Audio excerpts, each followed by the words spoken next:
Hey, this is Jesus Zardo, and welcome to the Philly Show. Ruben Amaro Jr., Jim Salisbury, Todd Zalecki. It's the Philly Show. It's Wednesday, June 18th, 2025. Ruben and Jim sporting your Philly Show T-shirts. You can still get a couple of these, right? Are there still some in? There are still some in stock. ThePhillyShow.com. Pick up a T-shirt. There's still some in Todd's trunk of his car. We're bringing some more merchandise. It's coming. We're getting some pretty cool stuff. So keep your eyes out and peeled. Get it while it's hot, baby. We got some lids. We got some new shirts, maybe a hoodie or two. You know, a little something. We're trying to make it happen. You got any Mudandis? Well, I don't know what that was. I don't even know what a Mudandi is. Is it underwear or something? It is? You're a whack job. You get a weird mood today, man. I love it. You better bring it. You better bring it. Jim, where does this stuff come out of your mouth? Oh my God! What a way to open the show. Spell that when I flip it. That's first pitch brought to you by Parx Casino.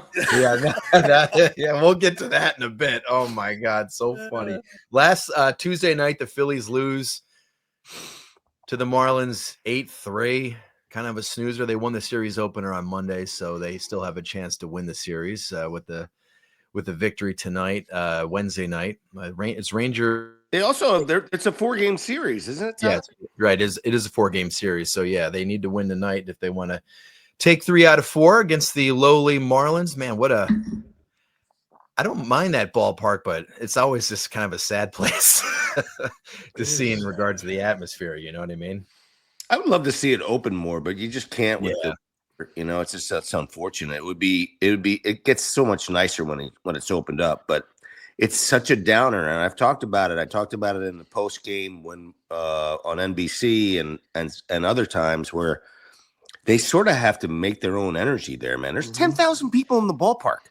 If that. And so, probably 6,000 of those people are Phillies fans. Right.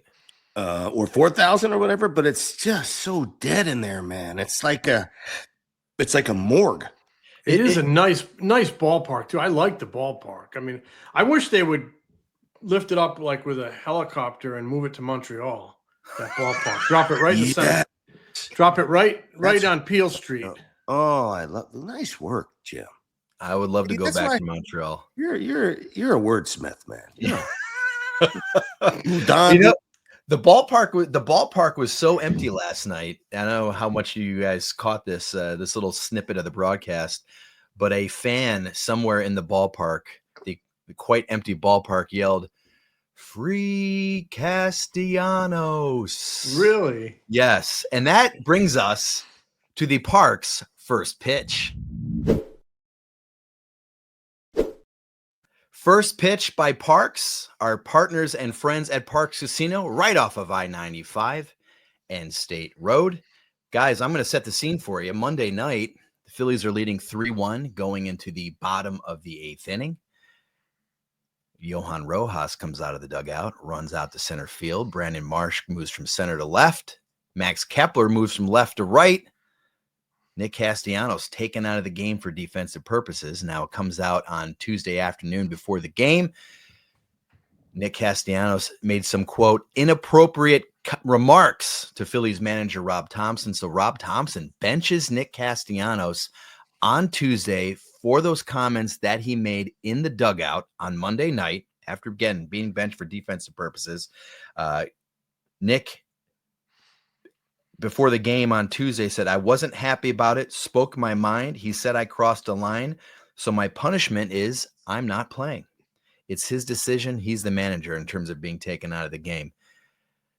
Interesting stuff from a team that has not had a lot of clubhouse, I guess, controversy over the past few years. You know, guys get upset here and there with different things, but this is the biggest example of it really since Rob Thomson has been manager. Am I right?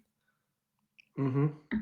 Go ahead, Jimmy. Hit it. No, it's the first instance I can remember him having a kind of lean on. Although he leaned on Bohm last year, that was pretty public in the postseason.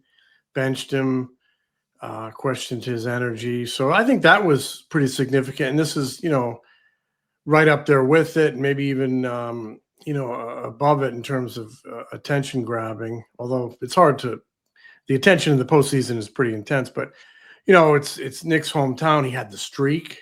And then obviously Nick reacted emotionally in the dugout in front of people. And I think you're the manager of the team. You can't let something like that slide or everybody's going to start pulling it on you. So I think Rob did the right thing. You can't disrespect the manager like that and without there being a consequence. And there was a consequence. And I think baseball wise, it was a textbook sound move. Correct. And 100%. if you look at the defensive metrics, I mean, on Fangraphs, Castellanos is a -10 in defensive runs saved. It's like last among regular outfielders in Major League Baseball. And I think there was some recency in Rob's mind, because if you go back to last Wednesday, they beat the Cubs at home. It was the game when Luzardo got back and pitched really well, 10 strikeouts, no walks. There were 2 balls hit to right field that were playable that were not caught. And Rob was asked about them both in the post-game press conference. And he admitted that they were both playable. Both, he said Castellanos maybe got a late jump on one, overran the other, but he didn't just sweep them under the rug as, they were just plays. He made it clear. He was responding to a reporter's question, but he basically said both should have been caught. And I think, that was just 4 games ago from when he lifted Castellanos on Monday night, just 4 games prior. So I think that was in the back of his head. He had spoken to Castellanos that there's a chance I might do this because I got Rojas on the bench with a bunch of left-handed pitchers coming up. And he employed the strategic move. That's his job, to put the best 9 on the field. And sometimes it's not just at the beginning of the game. Sometimes it's situationally during the game. And that is the card he played. And it was a sound baseball move. And, the player who was on the short end of it didn't like it, said something the manager didn't like. The manager, sat him. And maybe that's it. We'll see. So this is interesting because on Sunday, and I was doing the post game, the same situation came up. He finished he was the last, I think Castellanos was one of the last hitters in the bottom of the 8th. And in the 9th, they were up 1 run. And I said to myself, okay, I got to believe that for defensive purposes, Rojas is going to center, Kepler's going to right, and Marsh is going to left. He didn't do it. And I thought to myself, sometimes he doesn't do that with a 1-run game because he still wants that bat in case it gets tied up. But with a 2-run game, which is what that situation was on Monday, I absolutely think that's the right thing to do. They have 1 average to above average everyday defensive outfielder, and that's Max Kepler. He's the only guy who is at least average, and in his case, above average in the corners. I think Max is an outstanding outfielder. He got a ball caught up in the lights yesterday, and I'm sure that sucked for everybody because he couldn't make the play, and everybody thought, well, what was he doing? He makes that play every single time if the ball doesn't go into the lights. Believe me, I've been there. I've done it. It's the worst feeling in the world when you can't see the baseball, and he just took it off his body. I have to say that the move that Rob Thomson made is perfect, especially in that ballpark, over a 2-run lead or over a 1-run lead, get the best defensive players there and go. That's what you do. That's what you do as a manager. You put your best defensive team out there, as Jim said. And no disrespect to Castellanos, because the balls, I sort of liken him to Burrell as far as a defender is concerned. When he gets to the baseball, he catches it. But he doesn't have the range and the overall foot speed that other people have. Marsh, Kepler on the corners. Marsh, very good corner outfielder, average to below average center fielder. Hey, put the average center fielder in center field and make yourself defensively better when the time comes. And Rob's one of those guys that typically communicates all this stuff to the players, and they pretty much know when things are going to happen. So it should have been much of a surprise to Castellanos that he was out of that game. And for him to do what he did, no idea what he said. He probably had to disrespect him a whole lot to get pulled out of a game the next day, because Rob Thomson's not like he's like a knee-jerk guy. He's a very level-headed man. But at some point, you have a breaking point, and you can't be embarrassed by your players. And what he did probably was embarrassing and disrespectful. And it's the right thing to do. Get him out of the game. Right. In this day and age, you don't go into the dugout and like have a beef with the guy publicly, because then it becomes a real thing. Because I bet whatever he said to him, Rob Thomson probably wanted to beat his ass. I'm sure he wanted to fight him, because I mean, I have no idea, but that's what Rob Thomson doesn't make those kind of moves unless something that was said that was disrespectful. I also understand on Castellanos' side, hey, I want to play. I don't have any problem with the guy wanting to play, but there's a level and there's a place, time and a place for things. And if he was displeased with what happened after the game, you have a chat with him and you go from there. Right. Yeah. Rob used the word inappropriate, comment. It had to have been, it wasn't, gee, Rob, I really think that's a dumb decision on your part. I mean, let's put that out there, right? I object, Rob. Yeah, Rob, I tell you what, buddy, I really think I should be out there playing right field. It wasn't that. Yeah, it was not that. It was for Rob to bench a guy. It had to have been pretty extreme. And I'm kind of surprised that it took this long, I guess, for Rob to kind of sub Nick out for defensive purposes. He might have done it a handful of times over since Nick got to the team in 2022, but that's a question, Jim. I mean, you've been in those situations, pregame, postgame, where we've asked Rob a lot of times over the past few years, hey, going into the postseason, if there's a 1-run lead, a 2-run lead late in the game, would you take Nick out of the game?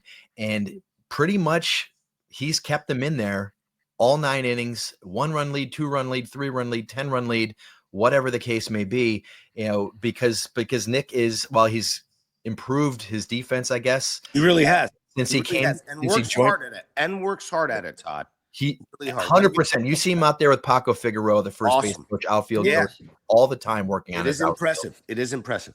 But that said, he still grades out as a well below average defensive outfield. Now, I believe in a lot of some of the new metrics, but the defensive ones, they're all over the place sometimes, right? But I just want to tell you what the metrics say. Agree with them or not. So this season, Jim, you mentioned Nick Castellanos' defensive run save. You can find that on Fangraphs and elsewhere. -10. Like Jim said, that's last among 58 qualified outfielders. Defensive run saves, Nick Castellanos, since he got to the Phillies in 2022, -38. That's last amongst all outfielders. Brian Reynolds is second worst at -25. So he's 13. It's a 13-run difference compared to the next worst outfielder defensive run saved. Outs above average. That's the Baseball Savant StatCast metric. This season, he's -8. Out of all players defensively, all positions, he's tied for 255th out of 256 players. He's last among 113 outfielders. Since he got to the Phillies, he's -31 outs above average. Only Kyle Schwarber and Juan Soto are worse. So the metrics say kind of what the eye test says. Again, he catches the ball, like you said, Ruben. He catches the ball. You also mentioned Pat Burrell. I see a lot of similarities there as well. Pat Burrell would get to a lot. He would catch the balls he could get to. Yes. Not have good range. I also want to mention something about Pat Burrell, though. Pat Burrell in 2008, did that guy finish a game in the post? I don't think he did. I mean, he might have in one of the games they lost just to keep his bat in the lineup. But who was playing left field in Game 5 of the 2008? Eric Bruntlett. Eric Bruntlett was. Who was playing left field? Who scored I don't know. Was it Bruntlett that scored a winning run two? In ball didn't get out of the ball. The Ruiz ball. The Ruiz ball. Eric Bruntlett. And why was he in the game? Because he had replaced Pat Burrell in left field, I believe. Correct. So, and where was Pat? Where was Pat when he was taken out of the game? He was on the top step. On the top step supporting his mates. Correct. Exactly right. So, I mean, this this is not unfamiliar territory to an outfielder. You know, Pat Burrell handled it well. If he hated it, boy, he didn't, believe me, Pat was not shy. Well, he could have said something if he wanted to publicly, of course, but I never got the vibe that he was not upset at all. He understands the process. He understands and respected, the decision. Pat's goal was to win the ball game. It really was. I mean, yep. I will say this. You mentioned Castellanos' work ethic and how he's always out there trying to get better. And that deserves a lot of respect. Yeah, it sure does. He is a very hard worker out there. And he's dedicated. He's dedicated. He's dedicated to a lot of things, man. He puts a lot of time and effort into it. I've known that all of that deserves a lot of respect. That said, the manager still has a responsibility to himself, to the team, the organization, the fan base, his profession, to try to win that night's ball game. And if he thinks that was the right thing to do, that needs to be respected as well. So go ahead, Ruben. No, it's just like a pitcher who gets pissed off at a guy for taking him out or leaving him in too long or whatever. For you to voice that, I mean, you can voice that privately. I mean, these are grown men. You can handle these things privately. Sadly, the dugout is no longer a private place. It just isn't. There's too many cameras all over the place. If you want to go back into the clubhouse or after the game or the next day, I always believe in the 24-hour rule. I was a very emotional GM. If I was upset about something, I would wait for a day to express it. I did it as a coach. I did it as a GM. Mostly, very rarely did I, pop off to a manager or a coworker or whatever until I had some time to think about it. But again, emotional game. But there's a time and a place for everything. I don't have any problem with Castellanos being mad to be taken out of the game. Right. But there's a respect factor and there's a time and a place for everything. So I think a lot of people are probably wondering, is this going to create a problem? Could this become an issue, a clubhouse issue? What do you guys, it's impossible to tell. Like I think Jim, you said, we'll find out. We'll see what kind of happens down the road from this. But you have any initial concerns that this could fester or become a big part of a bigger problem as the Phillies try to win the World Series this year? I don't know. I will tell you this. They needed a victory last night. You make a move like that, and they needed a victory. Yeah. And they didn't get one. And that was disappointing. So I don't know if it's going to fester. And I will say this. I hope it doesn't, because I think they have a chance of doing something special this year, get in the October tournament, get hot, whatever. So I hope it doesn't fester. Thompson's pretty good at handling things quietly in the clubhouse. He's very good at relationships and relationship building. He's had good mentors, starting with the best in the business at that, and Joe Torre. Yep, I covered him. And I watched him handle situations like this. So it's a test for everybody, and a test I hope they pass. So I've gotten to know Rob Thomson quite a bit, and it sort of reminds me of the Bobby Coxes and the Joe Torres of the world, where relationships matter. He's really passionate about the game of baseball, and he's passionate about his beliefs, but he doesn't let those things sway him or move him, nor does he make those public in a lot of ways. Because he wants to respect and does have a lot of respect for the players. He knows how hard the game is. And so for the narrative where people think he's soft, you're absolutely incorrect. I don't know too many soft Canadians out there, Canucks, but he's not that. But he's also very respectful of the players, and I think that that they play for him because of it. And speaking of Canada, Ruben, another year has passed without our friends to the north winning a Stanley Cup. The Florida Panthers blitzed the Edmonton Oilers to win it all last night, to hoist that cup. Yep. It was I love the States. Screw it. What's that? I love that it stays in the States. Keep it in the States. Keep that cup in the States.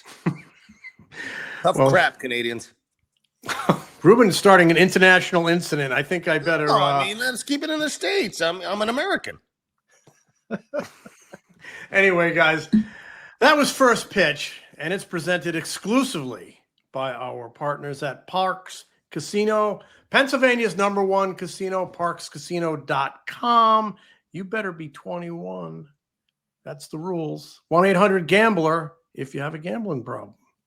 By now, you know that HelloFresh is America's #1 meal kit and that you can choose from 60 recipes every week. But what you might not know is that AJ wants me to describe some of the recent meals that are on the menu. So here we go. Sun-dried tomato grilled cheese sandos. That was easy. Panko-crusted chimichurri barramundi. Yes. Let's go. Nailed it. Let's that go. Sounds delicious too, by the way. It does. And listen, as someone that uses HelloFresh a lot, they come in these little bags with all the ingredients in a bag. You take it out of the bag. It gives you instructions, the recipes in there. You got to do a little cooking so you feel like you did some stuff. Highest quality ingredients, just delicious for meals. That's right. Make your summer enjoyable and delicious by signing up for HelloFresh at HelloFresh.com/FT10FM and then get 10 free meals with a free item for life. That's HelloFresh.com/FT10FM for 10 free meals and a free item in every box, 1 per box with active subscription. Free meals are applied as a discount on the first box. New subscribers only, varies by plan.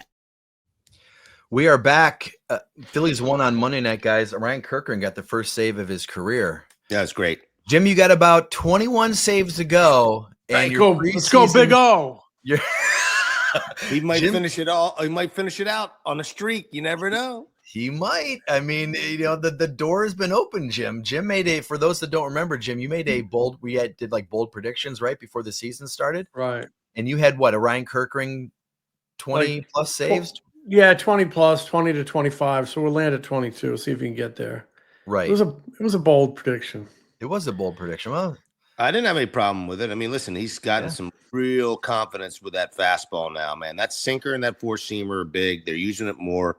They're not hanging out over the plate with that breaking ball anymore because that was the only pitch he could throw for a strike for a while.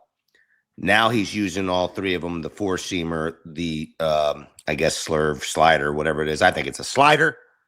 It's a really good slider. It's a big, strong one. And sinker, that sinker's big for him because he can run it in on the right-hander so they can't hang out over the plate on that breaking ball. Last 16 appearances for Orion Kerkering. 1 run. No runs last 16. 0 earned runs in 14 and a third innings. He's given up a couple of inherited runs. Yeah, two in that frame. Right, 13 strikeouts, 7 walks, 9 hits allowed. So, hey, they need to they need to figure out the bullpen. So maybe he'll take this opportunity and run with it because they need. So I was watching Luzardo last night, and his command was not good. He's walking guys. He wasn't filling the zone with quality, and I'm thinking, okay, he's over last year's innings. I think by about 20. I'm like, is he fatigued? Could that be the problem? But everything was up last night. His stuff was good. Everything on the metrics were up. It was just a bit of a head scratcher because I know there was the tip in, but hey, three of the last 4 have not been good.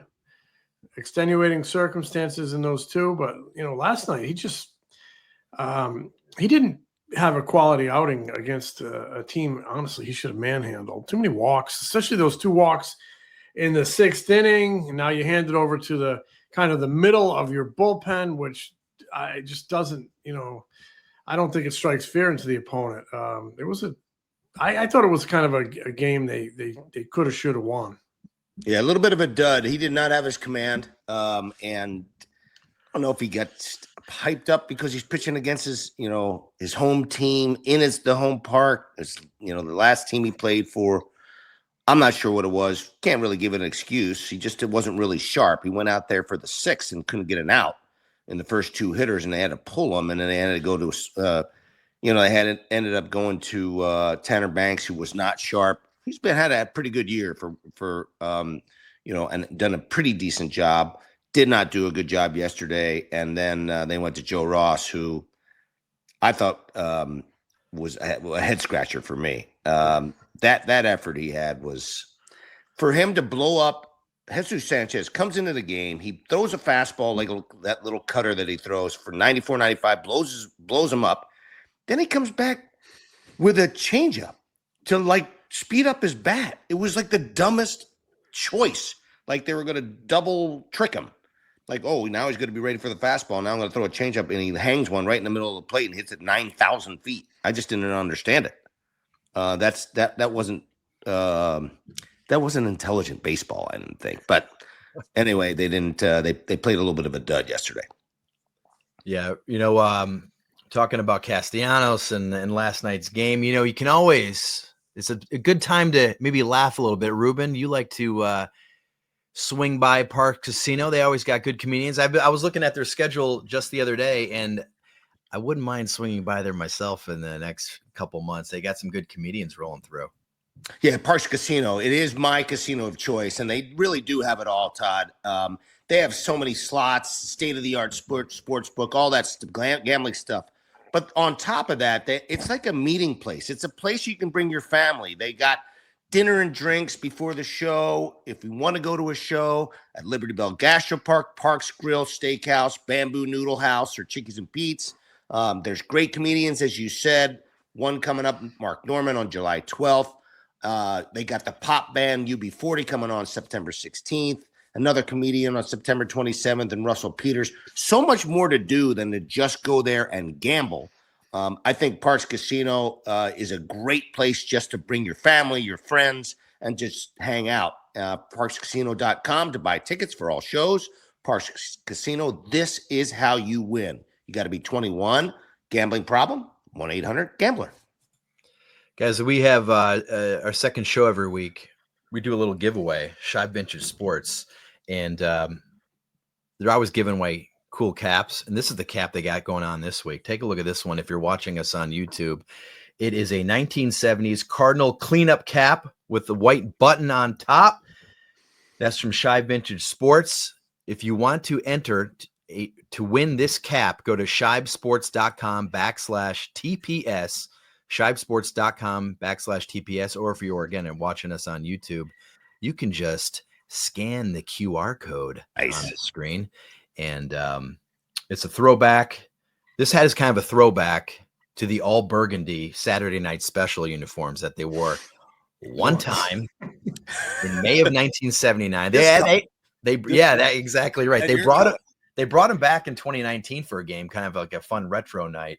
But this fun reading those stories of the Saturday Night Special. Matt Breen from the Inquirer wrote a great story, kind of a throwback look at those uniforms back in 1979, and apparently the players were not too pleased with that all burgundy look. He brings a lot of those historical stories. He's got some good, man. Matt's a great writer. Yeah, he does. The teammates were saying how the bull looked like a big grape out there in left field, and all of that stuff. So so last week's winner, I want to mention that too. Last week's winner was Lisa Eshelman in Hyattsville, Maryland. So congratulations on winning the cap from last week. Again, if you want to win this Cardinal cleanup cap, maroon Cardinal cleanup cap, 1970s style, go to shibesports.com/TPS or scan the QR code on your screen. Todd, my first year covering the team, they in '94, they introduced a third hat or second hat. It was blue for day games. And they wore them once, and then the players revolted. They would never wear them again. It was a big to-do. I remember that. Actually, it's funny. I think Matt Breen also wrote a story on that cap and how if they all threw them on the trash and took food like they took the lasagna and dumped them on top of the cap so they wouldn't have to wear them again. They annihilated them. Yeah, that's when they didn't realize how much money they were making on merchandise. Now they get it because this is a dumb question, but Ruben, did they have like BP caps back then, like when you were playing, or was it just came in around 2000? We didn't have BP caps. In fact, we had to wear a uniform. We couldn't wear polo. We had the certain things that we could and could not wear. It's very, very limited. They've opened things up quite considerably, and a lot of the stuff that guys wear, they sell. So. Right. There's a whole different type of a merchandise program that is utilized. I don't even know what the rules are as far as pregame is concerned. Because there used to be once the gates were open, you had to wear a certain type of certain type of uniform. Otherwise, you got fined. I used to, you had a chance to get fined on if you wore your pants wrong or whatever. That's changed pretty dramatically now because of the merchandising thing. And they don't enforce anything anymore because they want to let the kids play. Let them play. I mean, last night I was watching the Marlins reliever. He had a white belt on, didn't even match the team's uni, and it bothered me, as you probably know, Todd. Well, I would have asked him. Jim is a big stickler for the uni. I would have asked him to take it off. Anything that's white on a pitcher. There you go. I would absolutely take it off. You can't wear a white glove or a light gray one because it looks too much like the baseball and it's just distracting. Same thing with the belt. I mean, I don't get it, but whatever. Let the kids play. Well, it's funny because now you think back. Now they have the BP cap. They have the regular home and road cap, the red cap. They have the cream cap. Oh, they have 70 uniform. They have the City Connect uni. So they got all sorts of different. Their BP cap with the Fanatic on it is really cool. I mean, it doesn't have a P on it, but it's a great cap. Yeah. Anything that's Fanatic related, man, I'm in. Yeah, it's great stuff. That's just So yeah, go try to win that cap from Shy Vintage Sports. They always have. That's a better cap though. Yeah, exactly right. So what are you gonna do? You got to scan that QR code there on the YouTuber. Scan the QR code there. It'll take you straight to the website. You enter your email. You have a chance to win. And again, if you're not on, you can go to the website /TPS and you'll enter for a chance to win. Guys, we will be back later this week. Wrapping up the Marlins series. Yep. And then we're going to do a little look ahead at the big weekend series against the Mets. Mets have lost 4 in a row. The Metropolitans. They're struggling, just like every other team. Ebbs and flows, baby. It happens. It happens. And teams lose. Teams lose. Flows and ebbs. Sometimes you ebb, sometimes you flow. Exactly. Nothing like a good flow. And on that note, I will smell you guys later. Love you, Jim. The Philly Show is brought to you by the Foul Territory Network. Subscribe to The Philly Show on YouTube and wherever you get your podcasts. If you like us, give us a review. Follow us on Instagram, TikTok, X, Facebook, and Threads. Find Ruben's analysis before, during, and after Phillies games on NBC Sports Philadelphia, on the Sports Radio 94 WIP Morning Show, and MLB Network. Find Jim at allphly.com. Find me at MLB.com, the Phillies Beat newsletter, and MLB Network.